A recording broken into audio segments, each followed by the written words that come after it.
श्री शिवाय नमस्तुभ्यम साथियों, एक बार पुनः स्वागत है आपका अपने चैनल शिव महापुराण में। मैंने शिव महापुराण के जितने भी उपाय आप लोगों के साथ साझा किए हैं, वह सभी मैंने या मेरे किसी परिचित ने, रिश्तेदारों ने, मित्रों ने करके देखे हैं और इन उपायों के परिणाम भी 100% रहे हैं। आप यकीन मानिए, इन उपायों को करने से आप जिस भी इच्छा या मनोकामना से कर रहे हैं ये उपाय, वह अवश्य पूरी होती है। कभी कभी कोई उपाय या विधि करने में हमसे चूक हो जाती है, कुछ गलती हो जाती है, तो हो सकता है उस कार्य में सफलता मिलने में समय लगता हो या वह पूरी भी नहीं हो पाती हो। लेकिन अधिक से अधिक व्यक्तियों का काम इन उपायों को करने से पूरा हो रहा है। बस आप कोई भी शिव महापुराण का उपाय करते समय भगवान भोलेनाथ पर विश्वास एवं श्रद्धा पूरी तरीके से बनाए रखें। ये बात मायने नहीं रखती कि ये किसी और के द्वारा बताए गए हैं, कहाँ से लाए गए हैं। मैं भी श्रद्धेय प्रदीप मिश्रा जी की कथा अधिकतर सुनती हूँ, या ये कह लीजिए पूरी कथाएं ही सुनती हूँ और उनका अनुमोदन भी करती हूँ।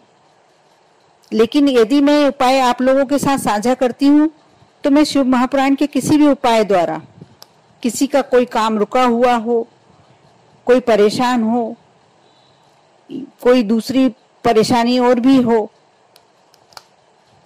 और सबकी भलाई के उद्देश्य से कोई का काम हो जाए, कोई परेशानी में हो तो वो परेशानी से निकल जाए, इस उद्देश्य से ये शिव महापुराण के उपाय आप लोगों से साझा करती हूँ।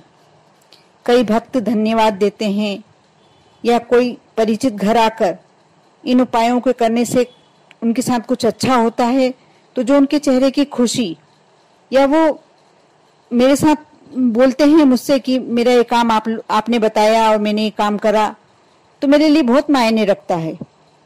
उनके चेहरे की खुशी मेरे लिए एक एनर्जी का काम करती है। आपका कार्य यदि एक बार में ना भी हो तो आप कोशिश करें दूसरी बार, फिर तो वह काम अवश्य होगा। हम सिर्फ माध्यम हैं, करने वाले तो स्वयं शंभु है। इन उपायों में ऐसा कुछ भी नहीं है जो कोई व्यक्ति के लिए करना असंभव है। आप इसे करेंगे तो इसको करने के लिए मंदिर अवश्य जाएंगे। यही मानिए कि भोलेनाथ आपको इसी बहाने अपने समीप बुलाना चाहते हैं। उनका सानिध्य आपको जितनी भी देर मिल रहा है, जितनी भी देर आप उनके पास जाके बैठते हैं, आपके ऊपर उनकी कृपा अवश्य होती होगी। किसी के लिए भी नकारात्मक बोलना या किसी की आलोचना करना बहुत सरल होता है, लेकिन ये किसी का उद्देश्य नहीं होना चाहिए। यदि हम किसी कार्य के करने के पीछे की मंशा साफ मन से विचार करेंगे तो हमें सब उचित और सकारात्मक लगने लगेगा। आप लोगों ने पिछले उपायों पर कुछ प्रश्न किए थे, माफ कीजिए मैं आपके जवाब देने में लेट हो गई। कुछ प्रश्नों के उत्तर मैं इसमें दे रही हूँ, शेष अगले बार ही दे सकूंगी। बहुत से भक्तों का कहना होता है कि हम कोई भी उपाय घर में कर सकते हैं क्या? मैं आपसे यही विनती करूंगी कि यदि आप उपाय करने के लिए मंदिर जाते हैं तो वह अधिक उत्तम होगा। एक एक करके सभी संशयों का समाधान करने का प्रयत्न मैं करती रहूंगी। इसके लिए हमें बारी बारी प्रत्येक प्रश्नों के उत्तर देने होंगे। बहुत से भक्तों ने लाल चंदन क्या होता है ये पूछा है। ये लाल चंदन लकड़ी जैसा होता है और पंसारी या किराने की बड़ी दुकान पे मिल जाता है। ये पाउडर के रूप में भी मिलता है। जैसा साधारण चंदन होता है वैसा ही लाल चंदन होता है, बस इसका रंग लाल होता है। किसी भक्त ने प्रश्न किया है कि यदि हमारा कार्य एक बार में पूरा नहीं हो तो क्या हम दूसरी बार कर सकते हैं? बिल्कुल, क्यों नहीं।